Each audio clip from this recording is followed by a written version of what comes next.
들어주신 점도 감사를 드립니다. 이 오후 예배 우리가 주님을 찬양할 때, 기도할 때 주님을 만나는 그런 시간이 되게 하여 주시옵소서. 온전히 주님만을 바라보며 기뻐 찬양하고 또 말씀을 기대하며 나아갈 수 있는 그런 시간이 될 수 있도록 성령 하나님 함께하여 주시옵소서. 예수님의 이름으로 기도드렸습니다. 아멘.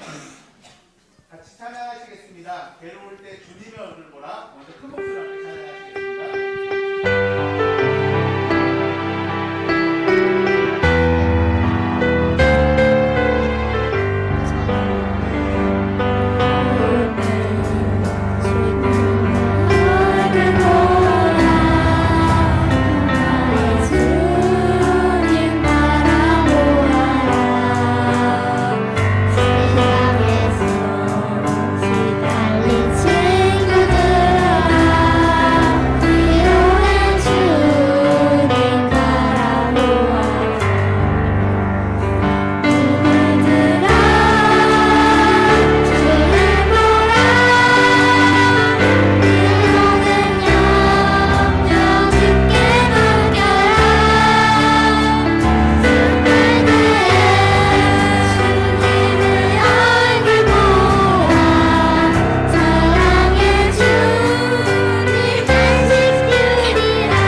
우리 아이들이 아직 잘 모르는 찬양이라 좀 익숙지 않습니다. 다음 곡은 저희가 정말 너무 잘 아는 찬양이거든요. 저희들의 목소리가 큰지 우리 성도님들의 목소리가 큰지 한번 보겠습니다. 나는 예배자입니다. 함께 찬양하시겠습니다. 하나님을 예배하는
부족함이 없는 저희들을 되게 인도하여 주시옵소서. 이 귀한 시간 우리 하나님이 함께하여 주시고 지켜주셔서 오직 우리 하나님 기뻐하시는 예배로 인도받는 즐거운 시간 되게 인도하여 주시옵소서. 모든 기도 예수님의 이름으로 기도드립니다.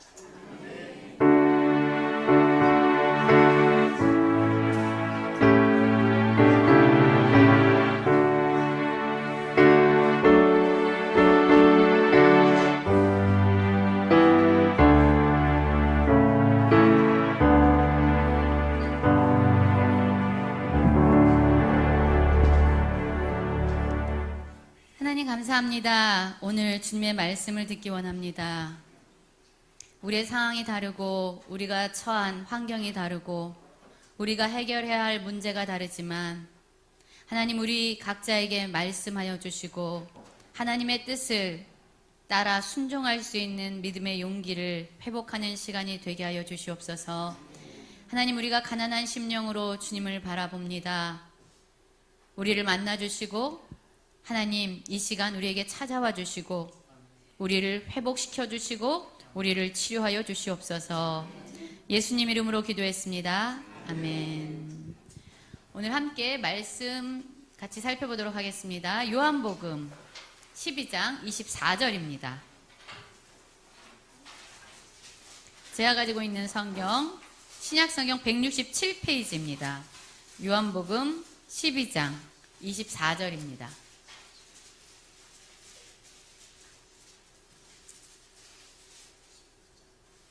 (12장) 24절. 네, 12장 24절. 우리 다 아시는 말씀이죠? 우리 함께 읽도록 하겠습니다. 내가 진실로 진실로 너희에게 이르노니 한 알의 밀이 땅에 떨어져 죽지 아니하면 한 알 그대로 있고 죽으면 많은 열매를 맺느니라. 아멘. 자, 오늘 설교 말씀을 시작하기 전에 우리 성도님들께 질문 하나를 드리도록 하겠습니다.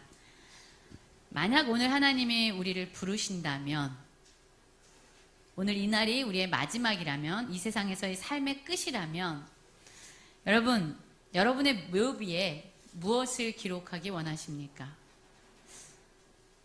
여러분의 무덤에 세워있는 그 비석에 한 문장을 기록한다면 어떠한 문장을 그 비석에 새겨 넣기를 원하십니까?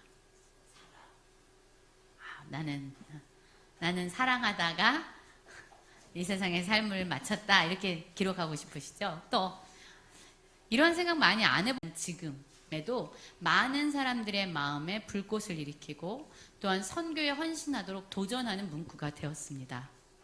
아시는 분도 있으시죠? 어떤 말씀인지.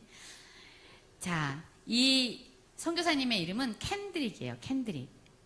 이 선교사님은요, 사실 미국 텍사스에서 태어났어요. 그리고 나서 한국에 아주 젊은 나이에 들어오셨습니다. 낯선 땅이죠. 조선이라는 이름의 땅에 오셨어요. 그런데 길지 않은 시간 동안 사역을 하셨는데 그 시간이 얼마나 될까요? 1년, 2년도 아니고 딱 9개월. 9개월 동안 사역을 하시고 그리고 돌아가시게 됩니다. 참으로 짧은 시간이에요. 9개월 어떤 사역이나 정말로 심도 있게 하시지도 못했을 것 같은데 그 짧은 시간 동안에 이 조선의 땅에 와서 복음을 전하시고 사랑을 전하셨어요. 그런데 여러분, 우리가 생각할 때는 너무나도 안타까운 죽음이다. 아니 그 9개월 동안 어떤 일이 일어났을까? 라고 의문을 제기할 수 있지만 이 시간이 하나님의 관점에서 보면은요, 절대로 의미 없는 시간이 아니었습니다. 한 알의 밀알이 땅에 떨어지는 순간이에요. 한 알의 밀알은 죽지만 그 죽음을 통해서 많은 생명을 불러일으키는 그러한 순간이 바로 이 캔드릭 선교사님이 죽음을 당하는 그 순간에 시작된 것입니다. 1883년 미국 텍사스주에서 태어난 이 선교사님은요, 10대 때부터, 지금 여기 10대들이 있으시죠? 10대 때부터 꿈이 있었어요. 나는 해외에 가서 예수 그리스도의 복음을 전하고 싶다. 이러한 소망이 아주 어린 나이 때부터 있었습니다. 그리고 나서 이 선교사님이 훈련을 받았어요. 성경 훈련을 받아서 이제 나는 선교를 나가야지. 그리고 나서 선교사 지원을 했는데 안 된다고 거절이 된 거예요. 왜냐하면 너무 어린 나이다. 22살이었거든요. 그때가.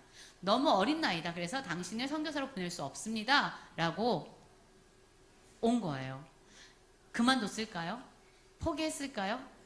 이 선교사님은요, 그러한 시간에, 이건 거절이 아니라 하나님이 나에게 더 깊이, 더 열심히 하나님의 나라를 위해서, 복음 전파를 위해서 준비하게 허락하신 시간이구나 라고 생각하면서 2년을 더 열심히 훈련에 전념하게 됩니다. 그리고 나서 24살 때에 이제 청년의 후원을 받아서 알지 못했던 이 조선의 땅에 들어오시게 된 거예요. 이 땅에 들어와서 어떤 일을 하셨을까요? 언어도 달라요. 문화도 다릅니다. 이 땅에 들어와서 하신 일은요, 이제 새벽에 아침 일찍 기도회를 하시는 거예요. 그리고 아이들에게 영어 공부를 가르치시는 거죠. 그리고 아픈 아이들에게 찾아가서 그들을 돌보는 거예요. 그렇게 9개월을 열심히 섬겼어요. 그런데 이 조선 백성들이요, 이 선교사님을 되게 좋아하게 됩니다. 왜요? 진심이 묻어난 사랑이 그분의 섬김 가운데서 나타났기 때문에 한국인들, 조선 사람들도 그분을 좋아했고, 그 캔드릭 선교사님도 이 조선의 사람들을 사랑했어요. 어느 정도로요? 생명을 바칠 만큼. 그리고 나서 그분의 헌신이 아주 예고 없이 이제 맞춰지게 되는데요. 1908년 6월, 이제 들어온 지 딱 8개월 만에요. 갑자기 급성 맹장염에 걸리게 돼요. 지금이야 급성 맹장염은 쉽게 수술하고 회복될 수 있지만 이 당시에는 어떻게 손 쓸 수 있는 방법이 없는 그러한 병이었습니다. 이 9개월이 지난 시점에서 캔드릭 선교사님이 25의 나이에 이 땅에서 숨을 거두시게 되는 거죠. 이 선교사님이 병상에 있으면서 이제 그의 동료 선교사님들에게 이렇게 부탁을 합니다. 어떻게 부탁하냐면요, 만일 제 사역이 너무 짧게 끝난다면 더 많은 젊은이들이 이 조선 땅에 와서 한국 선교를 이어갈 수 있도록 부탁해 주세요 라는 요청을 남기고, 결국 마지막 소원을 남기고 이 선교사님은 죽게 돼요. 여러분, 참 의미 없는 죽음인 것 같아요. 9개월간의 아주 짧고 안타까운 죽음인 것 같은데, 여러분, 이 선교사님의 죽음이 어떤 영향력을 줬을까요? 이 선교사님이요, 그 편지를 자기를 후원했던 그 청년회에 보냈는데 거기에 이런 문구가 있었어요.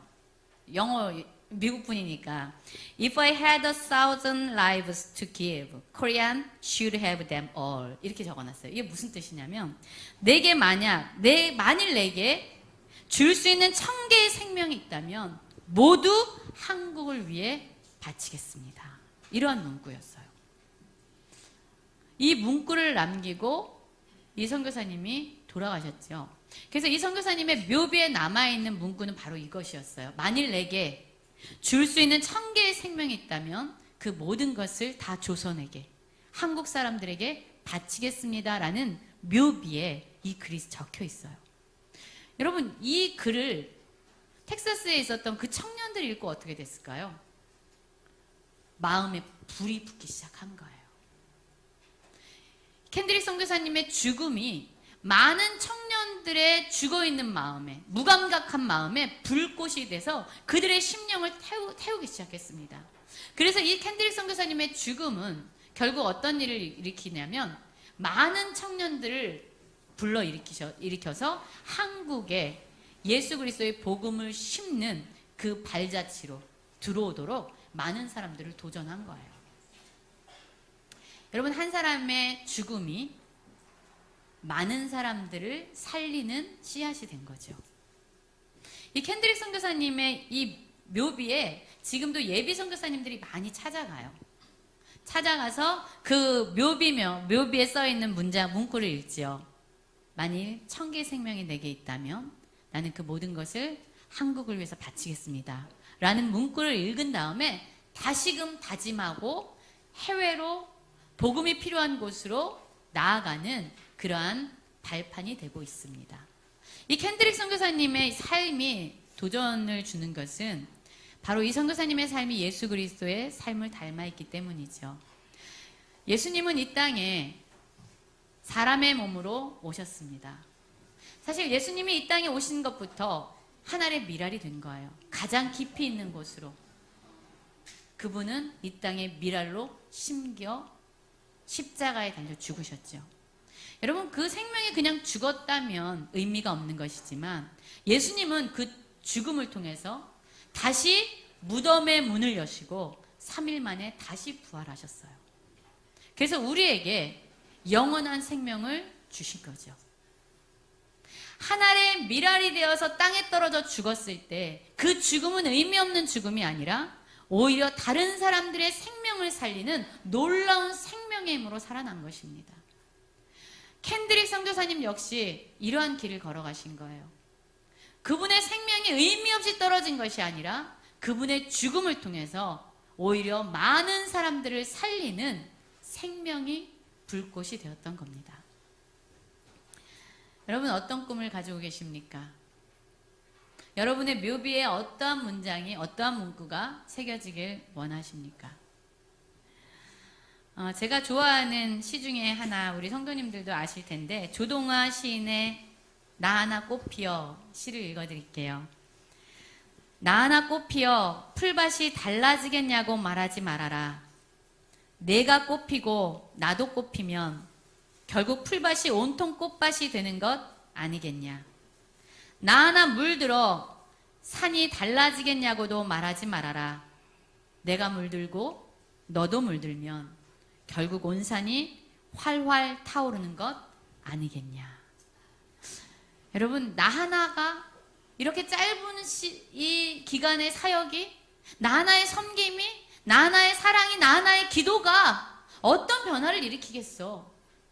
뭔가가 되겠어? 이런 의미 없이 여겨지는 시간조차, 여러분, 이것이 하나님 손에 붙들릴 때에 그것은 의미 없는 것이 아닙니다. 그것은 헛된 것이 아니에요. 오늘 이 조동아 시인의 말처럼 나 하나 꽃 피어, 나 하나 꽃 피고 너 하나 꽃 피면 이 풀밭이 온통 꽃밭이 될 것이고, 나 하나 물든다고 뭐 이 세상이 달라진 거 있겠어? 하지만 나 하나 물들고 너 하나 물들면 온 세상이 울긋불긋 단풍으로 물드는 그런 세상이 오지 않겠는가라고 이 시인은 말하고 있습니다. 여러분, 우리의 삶은 누구의 발자취를 따라가고 있습니까? 하늘의 미랄이 되어 그것이 죽지 않고 그냥 심겨져 있다면 그것은 어떤 의미도 없을 거예요. 우리 성도님들, 지금 처해 있는 삶의 환경 가운데서, 상황 가운데서, 문제 가운데서 예수 그리스도처럼 우리가 땅에 떨어져서 내 자아가 죽고, 내 감정이 죽고, 내 계획이 죽고, 내 생각이 죽고, 내 자아가, 내 생명이 죽어질 때에 내 안에 예수의 생명이 오히려 역사하셔서 우리로 하여금 아름다운 하나님의 나라를 보게 할 것입니다. 여러분, 한번 생각해 보셨습니까? 나의 묘비명에, 나의 비석에 어떤 문장을 새겨 넣을까? 오늘 우리 함께 살펴본 이 켄드릭 선교사님의 묘비명처럼 내게 1000개의 생명이 있다면 나는 그것을 어디에 사용할 것인가? 나의 부요함, 나의 편안함, 나의 성공, 나의 원함을 위해서 내 1000개의 생명을 사용할 것인가? 아니면 예수 그리스도처럼, 켄드릭 선교사님처럼 정말로 내가 섬겨야 될, 내가 살려야 할, 내가 사랑해야 할, 내가 용서해야 할 그 누군가를 위해서 나의 생명을 드릴 것인가? 이것이 우리 모두에게, 각자에게 주어지는 질문이 되어지기를 원합니다. 우리 이 시간 함께 기도하며 나아가기 원합니다. 여러분, 오늘 말씀 가운데서 무엇을 깨달아 생각하게 되셨습니까? 9개월의 짧은 삶이 100년을 넘어 지금 이 자리까지 열매를 맺고 있는 켄드릭 선교사님의 삶. 우리의 짧은 삶이 과연 누구에게 영향을 미칠까요? 어떠한 삶의 흔적을 이 세상 가운데 영향으로 흘려보내게 될까요? 거창한 선교 현장이 아니어도 좋습니다. 우리의 가정, 우리의 자녀, 우리의 직장, 우리의 이웃 안에서 그 자리에서 미랄이 되어서 하나님이 우리 각자에게 원하시는 삶이 되게 달라고 기도하기 원합니다. 예수님이 먼저 미랄이 되셨던 것처럼 우리도 하나님의 미랄이 되어 땅에 떨어져 죽게 하셔서 많은 열매를 맺는 인생 되게 하여 주십시오. 이 시간 다 같이 함께 기도하며 나가기 원합니다. 같이 기도하겠습니다. 하나님, 그렇습니다. 사랑과 은혜가 풍성하신 하나님 아버지, 오늘 이 시간 우리에게 하나님의 미랄이 되신 예수 그리스도의 삶의 모습을 보게 하셔서 감사합니다. 그런 예수 그리스도의 발자취를 따라 아버지 이 땅을 사랑했던, 이 조선을 사랑했던 캔드릭 선교사님의 삶을 묵상하게 하셔서 감사합니다. 주님, 하나님의 미랄이 되는 삶이 얼마나 두렵고 어려운지 우리는 압니다. 우리 자신을 내어드리는 삶, 내가 죽어 예수의 생명으로 살아가는 삶, 결코 쉽지 않은 삶임을 우리가 압니다. 때로는 나 하나쯤이야, 내가 기도한다고, 내가 예배한다고, 내가 복음을 전한다고, 이것이 무슨 의미가 있겠어? 때로는 내 삶이 너무 작고 초라해서 아무 쓸모가 없다는 생각이 주저앉기도 합니다.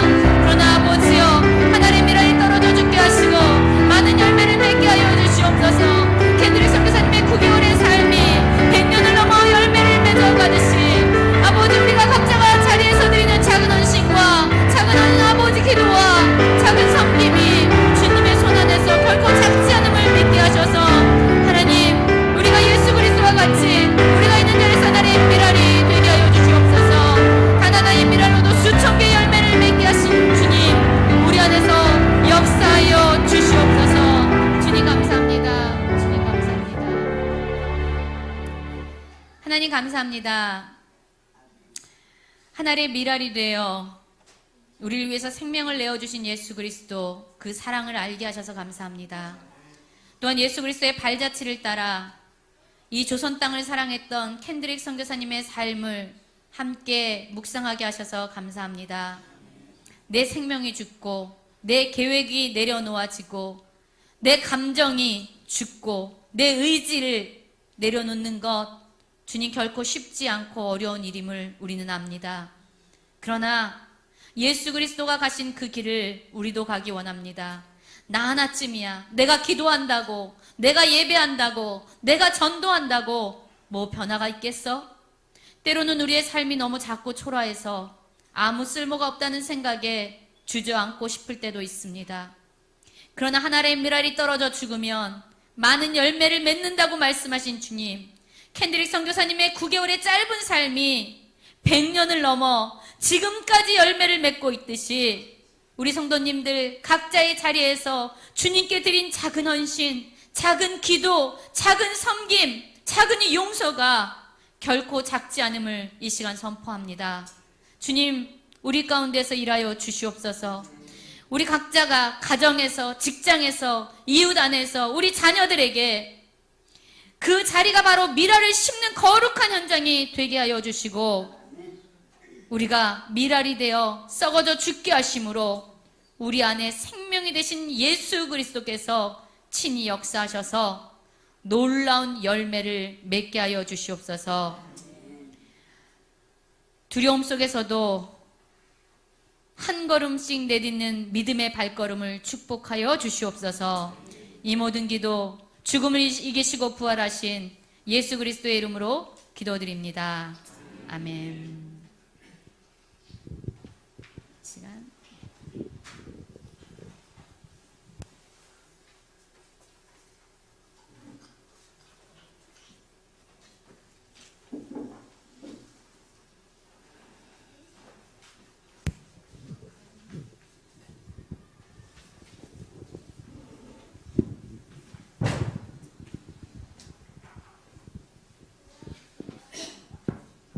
안녕하세요.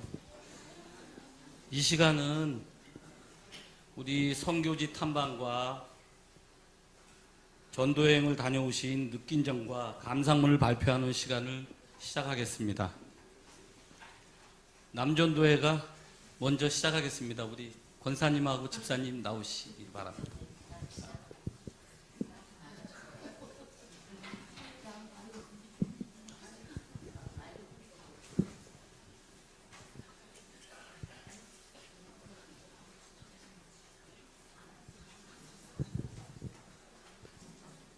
저희 남전도에는요, 양화진 외국인 선교 묘원을 다녀왔습니다. 거기에 대해서 발표가 있겠습니다. 이동희 지사님.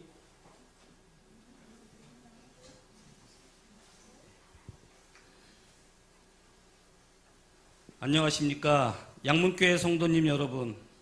오늘은 양화진 외국인 선교사 묘원에 대해 함께 나누는 시간을 갖겠습니다. 양화진은 서울 마포구 합정동에 위치한 외국인 선교사들의 묘원입니다. 구한말 조선이라는 낯선 땅에 복음을 품고 건너와 자신의 모든 것을 바친 선교사들이 잠들어 있는 곳입니다. 이분들의 삶을 통해 하나님의 사랑이 어떻게 이 땅에 뿌려졌는지를 함께 돌아보겠습니다. 양화진 외국인 선교사 묘원은 1890년 7월 28일 존 헤론 선교사님이 최초로 안장되면서 시작되었습니다.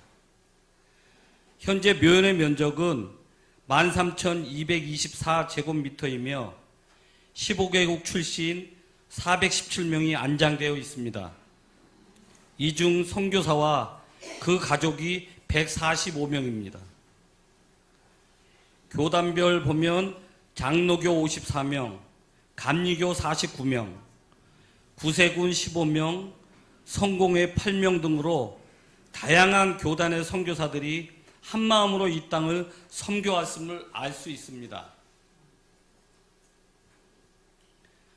가장 먼저 소개해 드릴 분은 양화진의 역사를 연 존 헤론 선교사입니다. 헤론은 1856년 미국에서 태어나 1885년 6월 조선에 입국하여 알렌이 설립한 제중원에서 의료 선교사를 시작했습니다.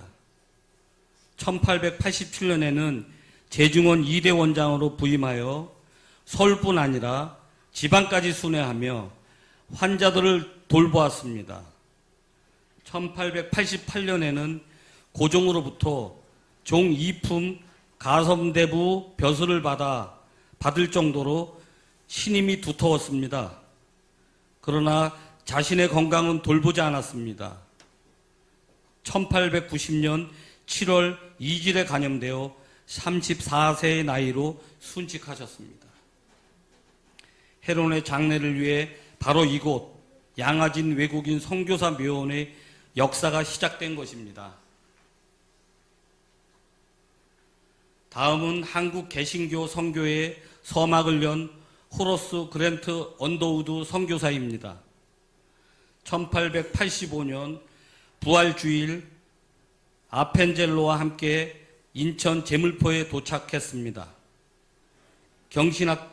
경신학교를 설립하고 이후 연예전문학교, 오늘날의 연세대학교를 세워 한국 근대 교육에 초석을 놓았습니다. 성서 번역위원회에 참여하여 한글 성경 번역에도 크게 기여했습니다. 특별한 것은 원더우드 일가가 4대에 걸쳐 7명이 양화진에 안장되어 있다는 사실입니다. 한 가문의 지속적인 헌신이 얼마나 깊은 사랑에서 비롯된 것인지를 보여줍니다. 언더우드와 같은 날 입국한 해리 아펜젤로 선교사입니다. 배제학당을 설립하여 근대 교육을 시작했고 정동 제1교회를 세워 한국 최초의 감리교회를 열었습니다. 또한 산문 출판사를 설립하여 독립신문을 인쇄하고 한글 성경 번역에도 참여했습니다. 협성회, 토론회를 조직하여 서재필, 윤치호를 초청하는 등 민주정신 교육에도 힘쓰셨습니다. 1902년 선박 충돌 사고에서 조선인 여학생을 구하려다가 익사 순직하셨습니다. 양화진의 묘는 가묘이지만 그의 희생정신은 영원히 기억되고 싶습니다. 이번에는 한국 여성 교육과 장애인 교육의 선구자 두 분을 소개합니다. 메리 스클랜턴은 53세 늦은 나이에 미 북감리교회 감리의 첫 여성 선교사로 조선에 왔습니다. 이화학당을 설립하여 조선 여성들에게 교육의 문을 열었으며 한글 성경 번역에도 참여하셨습니다. 오늘날 이화여자대학교의 뿌리가 바로 이분입니다. 로제타 셔우트 홀은 25세의 의료 선교사로 입국하여 43년간 조선에서 사역하셨습니다. 한글 점자를 최초로 고안하고 맹인학교를 설립하여 한국 장애인 교육이 선구자가 되었습니다. 남편이 순직한 후에도 사역을 이어갔으며 유언으로 한국 땅에 묻히기를 원하셨습니다. 호모 헐버트는 한국 사람보다 한국을 덜 사랑한 외국인으로 칭송받는 분입니다. 1886년 유경공원 영어교사로 내한하여 한글의 우수성을 세계에 알리고 독립운동에 크게 기여했습니다. 1907년 일제에 의해 추방되었지만 해방 후 한국으로 돌아와 1949년에 소천하여 양화진에 안장되었습니다. 로버트 하디는 캐나다 출신으로 1903년 원산 부흥운동으로 이끌어 평양대 부흥운동의 시발점을 마련하였습니다. 한국 부흥운동의 핵심 인물로 양화진에는 하디의 어린 두 딸이 안장되어 있으며 대각성운동 기념비가 세워져 있습니다. 어린 자녀까지 이 땅에 묻혀 있다는 사실이 이분의 헌신이 얼마나 깊었는지 말해줍니다. 양화진에는 선교사뿐 아니라 다양한 방식으로 한국을 사랑한 외국인들도 잠들어 있습니다. 영국 언론인 어니스트 베델은 대한 메일 신보를 발행하여 일제의 침략을 세계에 알렸습니다. AP통신 기자 엘버트 테일러는 3.1운동 후 최초로 세계에 알린 인물입니다. 소다 가이지는 양화진에 안장된 일본인으로 아내와 함께 고아원을 운영하며 헌신했습니다. 국적과 배경은 다르지만 이 땅을 사랑한 마음은 하나였습니다. 하나님이 조선을 이처럼 사랑하사 요한복음 3장 16절 하나님이 세상을 이처럼 사랑하사라는 말씀을 우리의 이 땅 조선에 적용한 문장입니다. 130여 년 전 선교사들이 이 말씀을 삶으로 보여주었습니다. 양화진은 단순한 묘원이 아닙니다. 그들의 정신을 기억하고 관리하는 곳입니다. 한국 땅에서 미랄이 되어 헌신한 선교사님들의 꿈과 열정은 우리에게도 소중한 감동의 도전을 전해줍니다. 이분들의 헌신 위에 오늘 우리의 신앙이 세워져 있음을 기억하며 우리도 각자의 자리에서 미랄이 되는 삶을 살아가시기를 소망합니다.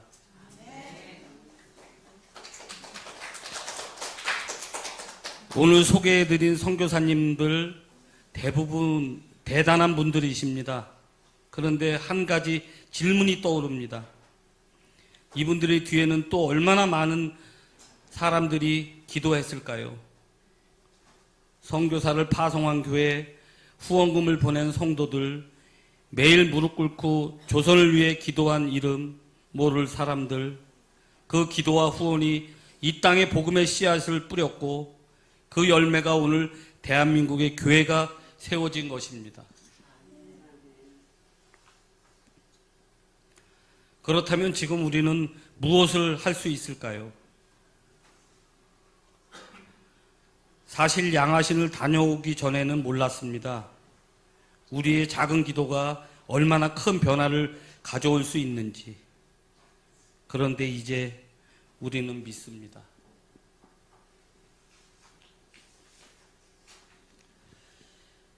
지금 우리가 선교사님들을 위해 기도가 100년 후 이 땅을 변화시킬 것이라고 감사합니다.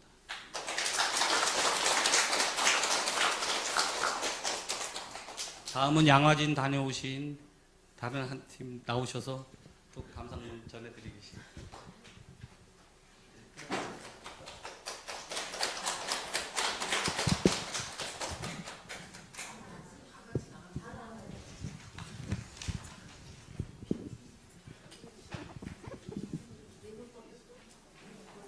아니 그쪽 팀 너무 잘하니까 우리 할게 없잖아.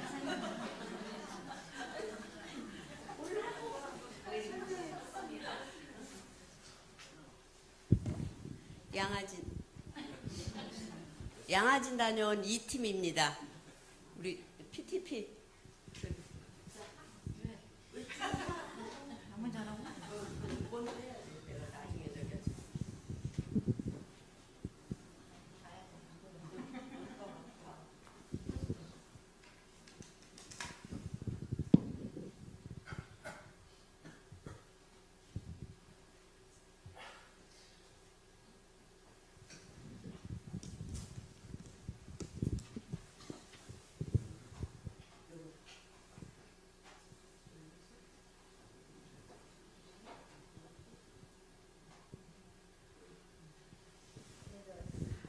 안녕하세요. 저 김종미 권사입니다. 같이 이렇게 양화진 다녀왔는데 우리 남전도 분께서 너무 잘하셔서 저희들이 다시 뭐 이렇게 설명할 거는 없는데 그래도 저희들이 느낀 점들이나 이렇게 같이 거기서 사진 찍어온 것들 같이 한번 보겠습니다. 우리 같이 가서 찍은 사진이거든요. 저기가 양화진 그 건물이 여러 채 있는데 그냥 보이는 거 한 곳만 같이 찍어서 올렸습니다. 그럼 또 다음은요. 저기가 저 묘지는 어린 유아들만 저기다가 안장하는 그런 묘지거든요. 그 묘지에 갔을 때는 우리 선교사님들의 묘지보다 또 가슴이 좀 많이 뭉클했어요. 그 영유아들만 이렇게 어린 아이들만 또 따로 이렇게 해놓으셔서 좀 또 안 가보신 분들은 꼭 가보셔서 그 마음이 또 받으실 것 같아요. 거기가 너무 어린 아이들만 또 이렇게 한 군데로 이렇게 모아서 이렇게 안장을 하셔서 너무 또 감명 깊었었습니다. 다음은요.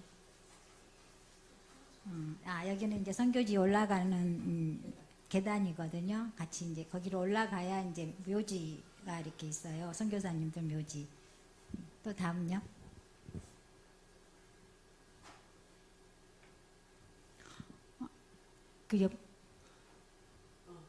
여기가 첫 번째로 오셨다는 아펜젤러 선교사님의 가족묘인가 그럴 것 같아요. 지금 벌써 우리가 갔다 온 지 맨 처음 갔다 와가지고 거의 2달 가까이 되거든요. 다 까먹었어요. 네. 근데 이렇게 우리 장로님 남전도 팀에서 많이 설명해 주셔서 저희들이 이렇게 묘지만 이렇게 또 찍었으니까 또 이런 것도 있구나라는 것도 가보셨으면 좋겠어요. 이게 부부 가족들 묘지가 많고 또 그러시더라고요. 다음 해주세요. 여기는 언더우드 선교사님은 많이 들어보셨잖아요. 우리 연세대나 뭐 이렇게 의학도 많이 이렇게 하셨던 그런 분이시고 거기도 가족들이 아마 안정되었던 그런 묘지입니다. 여기는 방금 우리 이은숙 목사님께서 방금 설교하셨던 그분이시거든요. 이분 1000개의 목숨이 있다면 우리 조선 땅에 바치겠다고 하셨는데 저는 한 개의 목숨도 이곳에서 봉사하지 못하고 헌신하지 못하고 있습니다. 또 다음은 그거 아마 다 알겠죠? 이거는 조금 전에 남전도에서 하셨던 진짜 하나님이 우리 조선을 얼마나 사랑하셨는지 이 말씀을 또 이렇게 거기다가 준비해 주셨더라고요. 너무 감사했고요. 그 옆에는 여기가 저는 2번째 갔다 왔는데 전에는 저 강처럼 이렇게 그걸 해놨는데 거기가 예수님이 전에는 걸어오시는 그것처럼 물 위를 걸어오신 그걸로 돼 있었었는데 지금은 많이 다시 바뀌어져서 저기가 태평양 강을 건너오시는 그 선교사님들이 건너오신 그 강으로 하셔가지고 옆에 선교사님들 오신 분들 이름 다 적어져 있고 또 이제 성경 구절 말씀 한 말씀도 이렇게 말씀도 적어 있는 그거를 이렇게 영상으로 해놓으셨던 곳이거든요. 정말 저기가 어두워서 자세하게 이렇게 되어 있지는 않지만 좀 마음이 또 뭉클하고 그렇습니다. 이상인가요? 또 하나 있어요? 없을 거. 아, 손바닥 하나 있을 텐데.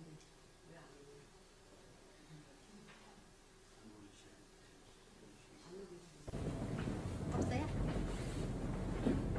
없으면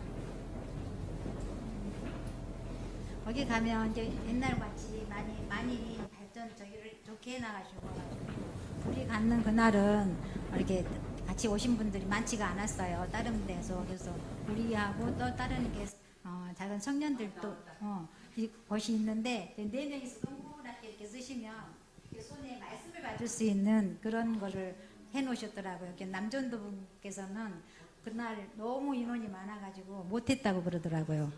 그래서 우리는 그나마 이렇게 해가지고 너무 감사했어요. 각자의 우리 같이 했던 분들 각자 손에 받은 말씀이 있으시거든요.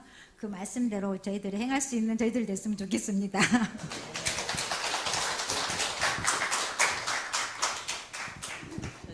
저는 양화증인 선교여행 다녀온 소감을 읽어드리겠습니다.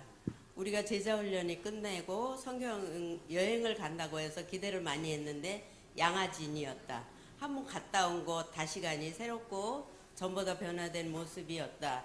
처음 영상을 시청하는데 우리나라의 사계절이 이렇게 아름다운 모습에 감동하며 100년 전에 만들어진 외국 선교사님들의 묘역이 관리가 잘 되어 있고 추운 날씨에 자원봉사자들의 설명을 들으며 돌아보는데 선교사님들은 낯설고 기후도 다른 나라에 오셔서 얼마나 고생을 하셨나. 마음이 무겁고 짠하였다. 선교사님들은 말도 안 통하고 가난한 나라 조선에 사역하시며 청계의 목숨이 있다면 조선해 주신다 하시는 선교사님도 계셨고 무호 선교사님은 가가호 방문하며 기쁜 물결의 배로 한강을 오가며 강변마을에 복음을 전하여 3년 만에 25곳의 예배 처소를 개척하셨고 사라누두 선교사님은 가는 곳마다 성경 공부광을 만들어 여성들에게 복음을 전했고 안동 선교를 시작으로 2년 만에 교인 2,000명을 전도했으며 예배당 여성자리 앞에 모기장으로 커티를 만들어 여성들이 설교자의 모습을 바라볼 수 있게 했으며 여인들의 남편들이 겸상을 권장했으며 그녀의 헌신으로 영남 지역의 소외된 여성의 삶이 빛이 되었으며 그 당시는 남녀가 유별하여 마주 앉는 것조차 힘든 시대였다. 써누드 홀 선교사님은 조선에 들어온 부부 선교사 해주 구세병원을 사역하며 우리나라 최초로 결핵 전문 병원을 설립, 특히 결핵 퇴치 모금을 위해 크리스마스 시를 제작했다. 크리스마스 시리 처음에는 거북선이었으나 일제가 제재하여 승례문으로 바꾸었다. 선교사님들이 처음 시작한 일은 조선 사람들의 치료하는 일, 제중원 정동병원, 서울의 설립, 전주 야소병원, 대구 제중원, 서울 세브란스 병원, 전국의 26개의 지역과 29개의 선교병원이 설립됐고 최초의 여성병원과 예학당이 건립되었고 가난하고 소외된 이들의 의료 혜택을 받았으며 외국의 선교사님들의 사역은 무궁무진하며 언더우드 우리나라 첫 장로교회인 세문안교회와 경신학교, 조선기독교 대학을 설립, 평생의 성서번역위원회를 조직하고 한국 성경 번역을 위하여 우리가 지금 사용하는 성경책을 만드셨고 일제강점기에는 독립운동도 도와주셨으며 원더스 선교사님은 한국 고아들을 위해 헌신하셨다. 뿐만 아니라 배우자, 부모, 형제, 자녀들까지 이르면서 조선사역을 감당하신 여러 선교사님들을 일로 인하여 우리가 지금 편하고 안전하게 자유로운 신앙생활을 할 수 있는 것 모든 것이 이분들의 헌신과 희생 덕분이라 생각하면서 감사와 하나님의 은혜임을 세상 깨닫고 안일한 신앙생활이 아닌 기도와 말씀을 붙잡고 서로 사랑하며 겸손한 모습으로 순종과 전도의 삶이 되기를 기도합니다. 양아진 2팀 1동.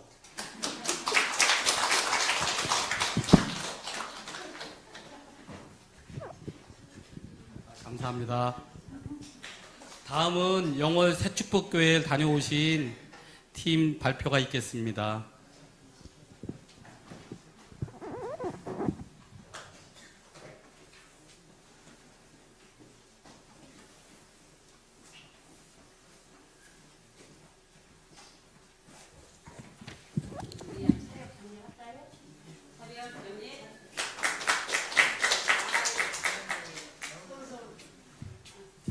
서로 미루다 보니 제가 뽑혔습니다. 사실 우리 지금 노심싸움이 거기 가서 굉장히 은혜를 받아갖고 아주 말을 잘했거든요. 근데 오늘 결혼식이 있어서 여기 참석을 못했습니다. 지금 양화진이나 이런 데는 어떤 뭐 선교사님이나 이런 게 있어서 검색하는 게 참 어떻게 보면 한데 우리는 그냥 국내에 새 축복교회 선교지를 갔기 때문에 많은 것을 제가 전하지는 못해요 우리가. 그래서 그날 2월 3일 날은 특별히 그때 되게 추웠거든요. 그래서 우리 사모님이 권사님 가실 수 있겠어요? 저한테 아니 그래도 갈 거예요. 그러고 갔는데 그날 날이 봄날이었어요. 너무 날씨가 좋아서 새벽도 끝나고 목사님 기도하시고 떠났는데 강원도 영월이기 때문에 있잖아요. 알죠? 후비 이런 그런 길을 떠나서 너무 아름다운 곳이었어요. 가고 영월 새 축복교회 전도 탐방을 했는데 우리는 그곳에 가서 다른 거를 어떻게 전할 수는 없고 그 김시복 목사님과 고영희 사모님의 그 모습을 저는 전해드리려고 합니다. 그런 걸 감동을 받았습니다. 예수님이 이 땅에 오셔서 하신 그것들을 행하고 계신 것 같은 느낌을 받았습니다. 그래서 우리 그 김시복 목사님, 고영희 사모님 이야기를 좀 할 건데요. 우리가 갈 때 거기 가서 전도를 해야 되기 때문에 우리가 뭔가를 해야 될 것 같아서 가다가 중간에서 안홍 찐빵이 유명한 곳이 있더라고요. 우리 이제 사모님 목사님 잘하셔서 거기서 안홍찐빵을 사가지고 가서 도시락에다가 5개씩인가 넣었던 것 같아요. 그래서 도시락을 몇 개를 준비해가지고 가가호를 방문했습니다. 근데 거길 가면서 또 뭐가 있었냐면요. 진짜 길이 그 교회를 오기 위해서 30분 정도 목사님이 가서 모시고 오시고 모셔다 드리고 그리고 점심 거기서 우리 밥을 한 끼 대접을 받았는데 너무너무 사모님의 음식 솜씨가 좋으시더라고요. 미리 이제 사모님한테 이제 얘기를 들었지만 정말 맛있는 식사 대접을 해줘서 우리들이 잘 먹고 왔습니다. 그래서 점심 때마다 그런 그 만나의 그 이루어지는 거예요. 처음에 갈 때는 아무도 없었답니다. 그런데 지금 우리가 갔을 때는 12명이 전도가 돼 있더라고요. 박수. 너무너무 그래서 교회가 무슨 이렇게 시골 우리가 어디 이렇게 가면은 왜 예쁜 그 카페 있잖아요. 그렇게 생겼어요 교회가. 그리고 거기에 또 지금 기억에 남는 것은 멍멍이 개라고 하면 저거 멍멍이가 한 마리가 아기 때 왔대요. 저기 고양이하고 강아지가 아기 때 왔는데 걔가 이만해요. 그래갖고 고양이가 그 등에서 잠을 자고 있더라고요. 근데 걔 얼굴이 우리 김수영 목사님하고 고영희 사모님을 닮았더라고요. 진짜 이 뿔가 이렇게 그 있죠. 진짜 많이 닮았어요. 그래갖고 웃는 모습이 걔 모양이 똑같았어요. 그래서 어머나 사모님 목사님 닮았다고 그래요. 그러면서 보고 왔는데 너무 아름답고 아름다운 교회였는데요. 근데 우리 김수 목사님은 그곳에 가서 정말 열악한 할아버지 한 분은 아예 나오지도 못했어요. 근데 막 온막 같은데 이런 데서 그 빵을 이제 들고 가셨는데 거기 이제 우리는 못 들어갔어요. 거기를 가서 전해주시고 왔고 그 다음에 이제 최영숙 권사님이 그래도 그 교회에 약간 이제 교회에 많은 영향을 끼치는 분이셨던 것 같아요. 거기 가서 집이 크더래 시골집이니까. 근데 남편분은 총계 가시고 혼자 계신데 집이 엄청 넓으셨어요. 그래 거기서 우리가 다과를 차를 마시고 거기서 좀 한 30분 거기서 기도해 주시고 우리 목사님 기도해 주시고 그래서 여기서 좀 대화를 나누다가 우리가 왔거든요. 그래서 제가 왜 먼저 영상을 보여드리기 전에 이 말씀을 드리느냐면요. 우리는 영상을 뭐 이렇게 한 게 아니라 쭉 사진 이럴 줄 알아서 우리도 괜찮은 사진을 좀 찍고 했을 건데 전혀 그렇게 걸어져서 그냥 사진 맞추고 좋아서 이런 거 했던 것 같아요. 근데 이따 보여드릴 건데 그래서 제가 이렇게 말씀드린 게 여기 이따 나올 거예요. 그 최영수 권사님 집도. 그러고 왔는데 우리 김시봉 목사님과 고영희 사모님이 우리들이 다 지금 아까 한 모여서 이야기를 서로 나눴어요. 서로 이제 누가 대표를 해야 되기 때문에. 근데 생각은 다 같더라고요. 한 영혼을 귀히 여기는 거. 한 영혼 때문에. 그리고 또 그 목사님이 저 나름대로 또 거기서 들은 거는 뭐냐면은 관계성. 우리는 가면 이제 전도제 가고 물론 이것도 중요하죠. 예수 믿으세요. 하나님 사랑하시도 우리 양목교회 이러지만 그 김시호 목사님은 처음부터 예수 믿으세요. 어떻게 그런 얘기를 하지 않았답니다. 계속 관계를 쌓대요. 찾아가서 도시락도 만들어서 갖다 드리고 가서 농사일도 도와주고 계속 관계를 맞대 보니까 그분들이, 그리고 자녀들이 목사님한테 전화가 오는 거예요. 너무너무 감사하다고. 왜냐면 어머니가 얼굴 화장도 안 하시고 노인네가 그러고 있다가 교회 간다고 예쁘게 립스틱도 바르고 화장도 하시고 옷도 예쁜 걸 입으시고 교회를 간다고 자녀들한테, 그러니까 그 자녀들이 목사님한테 너무너무 감사하다고 이런 정도로 지금 그래서 또 문진경 전도사님도 막 생각나고 돌아다니는 생각나더라고요. 그래서 거기가 가면은 쭉 가다 보면 골이 이렇게 있어요. 골진디가. 그럼 거기에 집이 한 두세 채, 또 한참 가다 보면 또 요게 두세 채, 이런 식으로 돼 있어요. 거기가 전부 다 그 문진경 전사님처럼 우리 김시봉 목사님과 고영희 사모님을 통해서 거기가 전부 다 복음화가 이루어질 것을 마음속으로 기도했습니다. 그러고 왔는데요. 그래서 어쨌든 우리가 보고 온 거는 모두가 한 마음이었다는 거, 한 영혼을 사랑한다는 거. 그래서 김시봉 목사님과 고영희 사모님이 그곳에 가서 그것을 몸소 행하고 있다는 거. 너무너무 얼굴이 기쁜 얼굴이었어요.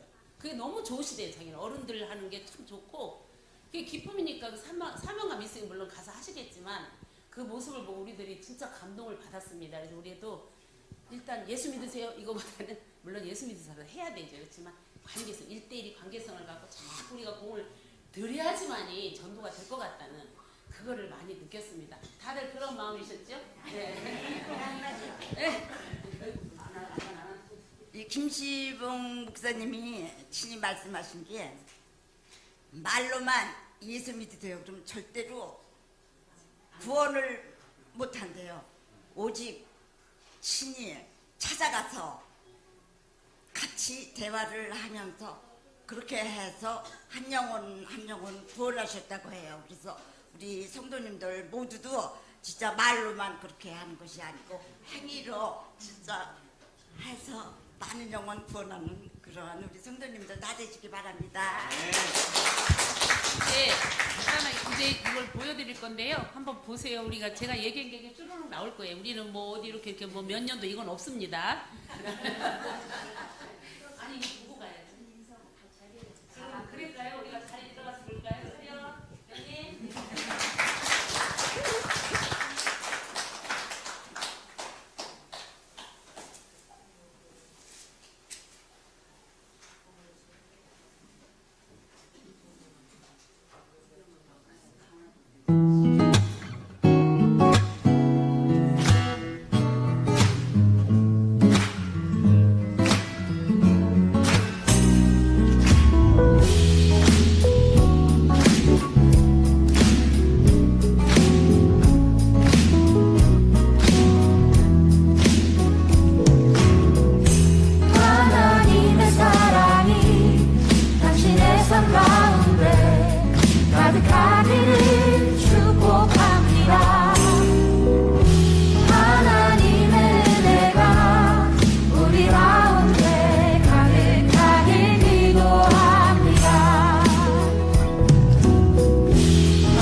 우와, 놀라워라.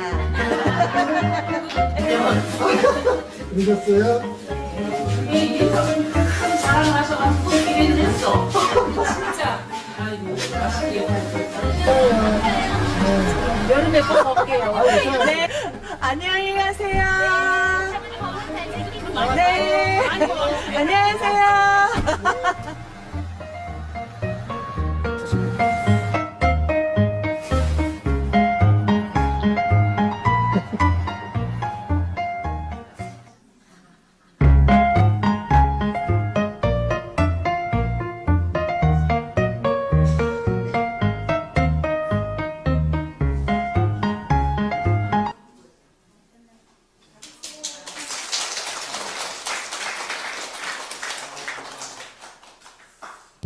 감사합니다.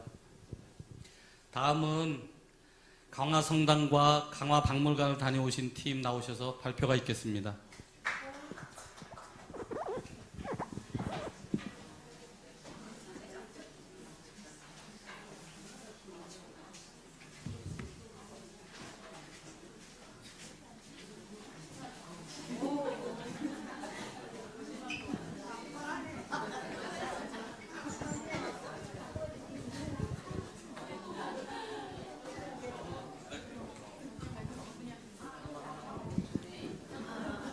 차렷 인사드리겠습니다. 경례. 안녕하세요. 저희 강화도 선교 탐방 다녀온 팀이고요. 저희가 이렇게 제일 많은 줄 몰랐는데 제일 많고 또 비교적 또 젊은 우리 집사님 권사님들인데 죄송한 말씀이지만 저희가 이거를 준비를 좀 미처 할 시간이 없어가지고 좀 너무 급하게 준비하는 바람에 그래도 다행히 저희가 제일 마지막 순서라서 저희가 3시 안에 딱 끝낼 수 있도록 짧고 굵게 저희가 어떤 선교지를 보고 어떤 것을 느끼고 왔는지 짧게 보고 드리도록 하겠습니다. 저 이제 시작하겠습니다. 열어주세요. 네, 저희 이렇게 함께 다녀왔습니다. 지금 여기 계시는 분들의 저희가 지금 김정민 권사님도 저희 같이 다녀오셨고요. 네, 저희 11명이 그날 이게 아까 영월 갔다 온 팀도 말씀하셨는데 이날 정말 봄날 같이 날씨가 너무 좋았어요. 그래서 저희가 그때 저희도 굉장히 혹한기여서 너무 추울 것 같다고 다들 막 많이 껴입고 나왔었는데 뭐 그럴 걱정이 없게 아주 따뜻하게 또 즐겁게 이렇게 좀 다녀왔습니다. 네, 다음. 저희가 강화도를 다녀왔는데요. 강화도라고 하면은 무슨 의미로 갔다 왔지? 양화진도 아니고 우리 새축복교처럼 저희가 선교지도 아닌데 라고 했는데 저도 요번에 가면서 느꼈는데요. 이게 1893년도에 처음에 이 선상세례 나중에 뒤에 잠깐 설명드리겠지만 1893년 이 강화도에 처음으로 이 선교가 기독교가 들어가면서 그때서부터 시작돼서 지금 강화도가 섬지역인데도 불구하고 거의 도민이 한 7만 명 정도가 되거든요. 근데 그 중에 한 50%가 기독교인이라고 합니다. 개신교 쪽. 그래서 상당히 놀랐어요. 이게 섬지역이 사실은 굉장히 좀 미신이나 이런 기독교는 이런 거에 되게 배척점에 있다고 생각을 했는데 그만큼 굉장히 역사가 오래되었고 또 병인 양료나 이런 외국인들에 대한 이 마음이 열리지 않은 곳이었어요. 이 섬나라가 너무 많은 공격도 받고 또 전쟁의 아픔도 있어서 근데 그 와중에 초기 선교사님들이 어떻게 들어왔는지 또 그 선교사님들이 선교를 했을 때 이 강화도는 가장 큰 게 이 거기에 살고 있는 도민들 위주로 이 선교가 어떻게 기독교 역사가 발전을 해왔는지 그게 굉장히 좀 개인적으로 인상 깊었던 그 곳입니다. 그래서 저희가 초기 그 개신교 신앙인들의 삶을 발자취를 좀 따라가 볼 수 있어서 저희가 그래서 강화도 선교지를 정하고 다녀오게 됐습니다. 네, 다음 저희가 이런 곳을 다녀왔는데요. 저희 이제 교회에서 출발해서 사실은 첫 번째는 이제 강화도의 기독교 역사 기념관이라고 해서 굉장히 잘 지어놓은 박물관인데 기독교가 강화도에 어떻게 들어와서 어떻게 퍼지게 되고 지금 현재 어떻게 발전이 됐는지를 볼 수 있었고요. 저거는 거기 현지에 계시는 목사님들께서 강화도에 계시는 그 감리교 목사님들께서 자원봉사로 직접 미리 신청을 하면은 해설을 해주시더라고요. 그래서 박물관은 한 1시간 정도 같이 해설을 들으면서 다녀서 더 좋았던 시간이고요. 저희가 점심 식사를 하고 그 다음에 이제 두 번째로는 이게 대한성공회에서 강화성당이라고 여기가 거의 100년 넘은 성당인데 우리나라에서 한옥으로 지어진 성당으로는 최고로 오래된 성당이라고 합니다. 현재도 사실 예배를 드리고 있을 정도로 보존도 잘 되어 있는 곳이었습니다. 세 번째로는 저기 그 강화성당에서 아주 한 5분 거리에 있는 진무형 순교성지인데요. 저기는 사실은 기독교 쪽, 개신교 쪽은 아닌데 천주교 쪽, 천주교를 믿어서 나중에 거기 도민들 중에서 한 1000여 명이 처형을 당했던 순교지인데 그 처형 장소를 저렇게 성지로 만들어 놓은 곳이었습니다. 그래서 저렇게 세 곳을 다녀왔고요. 사실은 한 곳 더 가고 싶던 곳이 있었는데 감리교 중에서 최고로 오래된 감리교, 최초의 감리교 교회인 100년 넘은 그 교산교회라는 곳이 있었는데 그 교산교회가 그 작년 뉴스를 보신 분도 계시겠지만 작년 12월 그 크리스마스 한 3일 앞두고 화재가 났어요. 그래서 예배당이 그 100년 된 그 예배당이 좀 전소가 되는 바람에 그곳은 조금 저희가 가기가 어려워서 저희가 그곳은 좀 패스하고 저 세 곳을 다니고 저희가 다시 교회로 와서 서로의 마음 나누고 그 다음에 이제 전도를 또 이 교회에서 전도를 하는 그 과정으로 다녀왔습니다. 한 곳씩 잠깐 설명을 드릴게요.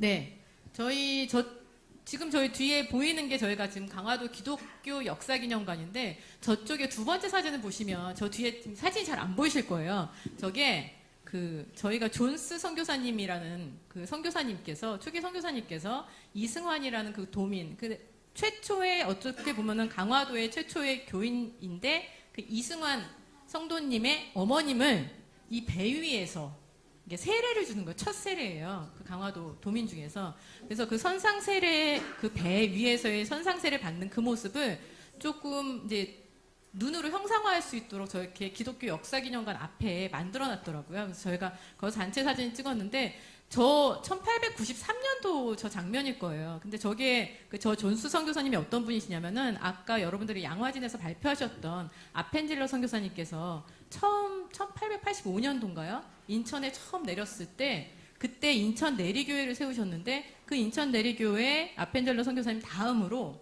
1892년도인가 그때 이제 존스 선교사님께서 이제 후임으로 오시면서 인천에서 이제 선교를 하시다가 강화도에 처음 내가 선교를 해야 되겠다라고 해서 처음으로 1892년도에 저 존스 선교사님께서 강화도에도 선교의 뿌리를 내리자 해서 왔다가 그때 첫 성도인 이승환 그 성도님의 어머니에게 세례를 주는 장면입니다. 그래서 되게 인상 깊었던 부분이기 때문에 그래서 그 이승환 성도님이 처음 짓게 된 곳이 바로 저희가 방문을 하지 못했던 교산교회입니다. 예. 다음은 보시면은 대한성공회 강화성당인데요. 저게 겉에서 보면 사실 저희도 사실은 약간 사찰 같은 느낌도 나고 약간 우리 고유의 한옥이 좀 떠올랐는데 사실은 그 옆에 있는 거 보면 내부는 성공의 성당 같이 굉장히 관리가 또 잘 돼 있어요. 이렇게 예쁘기도 하고 또 안에 엄숙한 분위기도 있고 옆에 보시면은 예배 좌석과 옆에 성가대 좌석까지 이렇게 딱 해서 예배를 현재도 드리고 있는 곳이라고 합니다. 그래서 저쪽에 방문해서 저희가 그 강화성당의 곳곳을 좀 다니면서 이게 100년도 더 된 좀 역사의 산실이니까 저희는 그래서 그 현장을 좀 지금도 살아서 역사하시는 그 현장을 좀 다녀왔다라는 느낌을 좀 드리고 싶었고요. 세 번째는 아까 제가 잠깐 말씀드렸던 대로 지금 저 십자가에 있는 예수님 저 표시가 있는 쪽 저희가 이제 그 진무형 순교성지라고 해서 한 1000여 명 그 당시에 이제 약간 순교를 하셨던 그 천주교인들이 다 저쪽에서 처형을 당하셨는데 그 현장을 좀 보존은 아닌데 그 현장을 위에다가 세웠다고 하더라고요. 그래서 저쪽은 저희가 짧게 머무른 곳이지만 좀 의미 있었던 곳이라는 것을 말씀드리고 싶습니다. 간단히 말씀드렸는데 저희가 요거는 저희가 이제 마지막으로 먼 곳을 바라보면서 우리도 선교의 마음을 품고 지금 가진 마음을 가지고 우리 한번 미래를 나가보자라는 의미였겠죠. 이게 저희가 다녀오고 나서 서로 나눔의 시간을 좀 가졌는데 서로 느낀 바가 좀 다 다양했어요. 저는 개인적으로 이제 그 당시에 강화도에 있는, 그러니까 우리가 다른 분들은 이제 선교사님들 위주로 어떻게 보면은 선교사가 해외 선교사님이 들어와서 이 땅에서 얼마나 순교하고 이랬는 거에 대해서 배웠는데 그 다음에 이 강화도는 어떤 땅이길래 거기에 있는 도민들이 사실 절반 넘게 기독교인을 아직까지도 그래서 현재도 한 210여 개 정도의 그 교회가 있다고 해요.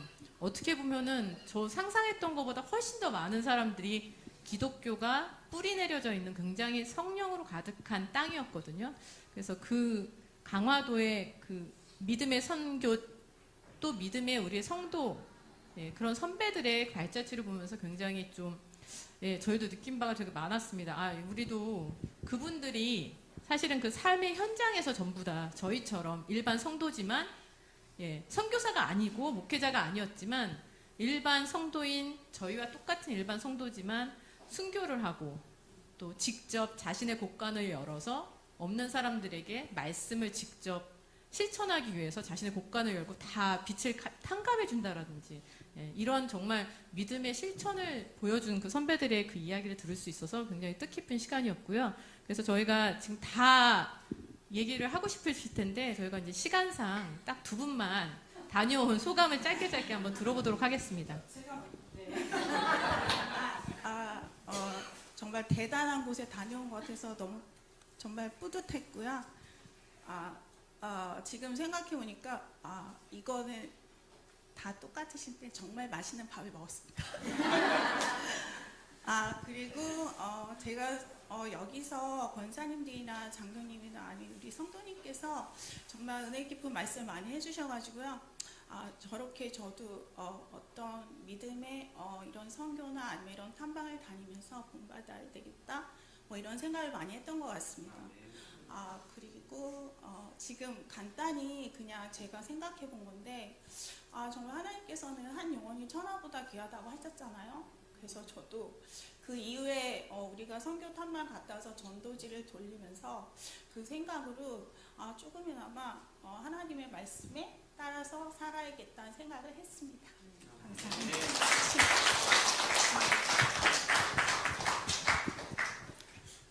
저는 강화도를 갔던 게 저는 두 번째 간 거였거든요. 근데 처음 갔을 때는 신앙심이 좀 낮았을 때 놀러 가는 기분으로 갔다 왔고 두 번째 갔을 때는 되게 마음이 뿌듯하면서 되게 좋았던 게 기념관이 있다는 게 저는 너무 좋더라고요. 그리고 처음 우리 예수님을 영접하신 분들이 꼭 한 번은 가봐서 보고 오는 것도 되게 좋을 거다라는 생각이 들더라고요. 그리고 저는 강화도가 펜션, 요양원 이렇게 그런 거로만 유명한 줄 알았지 이렇게 막상 딱 가서 목사님께 설명을 들으니까 이런 곳이었구나라는 생각이 너무 마음에 와닿고 너무 감사하더라고요. 정말 아주. 그리고 또 저희는 강화도 되게 작은 섬으로 생각하는데 그렇지가 않대요. 대한민국에서 네 번째로 큰 섬이래요.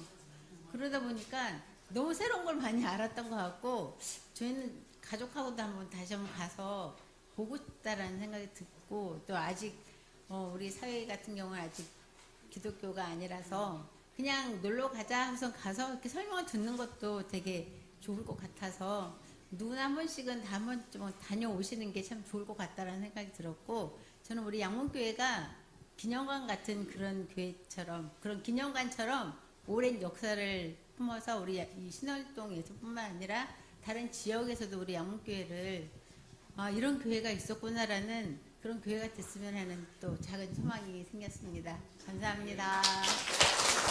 네, 이상으로 정확히 3시에 마친 강화도 선교팀 보고를 마치겠습니다. 감사합니다.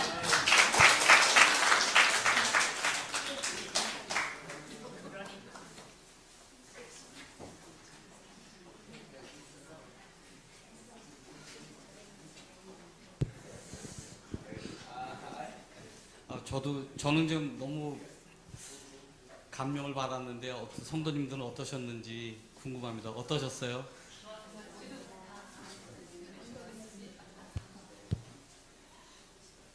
제가 이렇게 한 말씀 적은 거는 하나님이 조선을 이처럼 사랑하셔서 선교사님들을 보내주신 은혜에 감사를 드립니다. 원로 목사님 나오셔서 축도하심으로 온 가족 예배를 모두 마치겠습니다.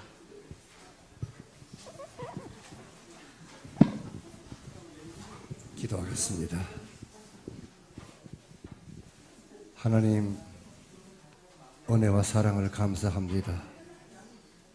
이 땅 위에 독생자 예수 그리스도를 보내어 십자가에 피 흘려 죽으심으로 만인을 구원하신 놀라운 그 사랑이 하나님 아버지여, 예루살렘으로부터 시작해서 5대양 6대주까지 말없는 헌신자들을 통해서, 선교사들을 통해서 하나님 아버지여 그 생명을 묻어가면서 복음을 전하여 오늘 동방의 이 땅까지 오게 하시고, 이 땅에서 수많은 선교사를 아버지 선교사들을 아버지 하나님께서 또한 보내주셔서 하는 하나님의 사랑 속에서 이 대한민국이 복음화될 수 있게 해준 것을 감사합니다.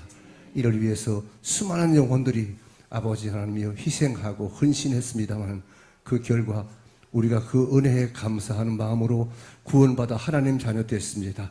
이제 하나님, 우리가 해야 할 일은 아버지여 더 깊이 기도하면서, 많은 선교사들을 위해서 기도하면서, 몸된 교회를 위해서 더 헌신함으로 말미암아 우리를 통해서도 하나님의 큰 영광이 나타나서 이 땅에 우리 양문교회 아버지 젊은이들이 앞으로 선교사로 많이 파출되어서 세계복음화의 이력을 감당할 수 있는 축복을 내려 주시옵소서. 기도하는 것만으로 그치지 않고 아버지 하나님이여, 더 나아가서는 많은 선교사들을 패스토할 수 있는, 파출할 수 있는 우리 양문교회가 되게 해 주옵소서. 지금은 우리 구주 예수 그리스도의 은혜와 하나님 아버지의 무한하신 사랑하심과 성령님의 감화 감동 내재 충만 위로 역사 교통하심이 사랑하는 우리 양문교회 모든 성도들 머리 위에, 또 아버지 말없이 아버지 하나님이여 한 영혼을 위해서 이 땅 위에 또 세계 각곳에 이름 없이 순교한 모든 순교사들의 그 후손들 위에 지금으로부터 영원토록 함께 있을지어다. 아멘.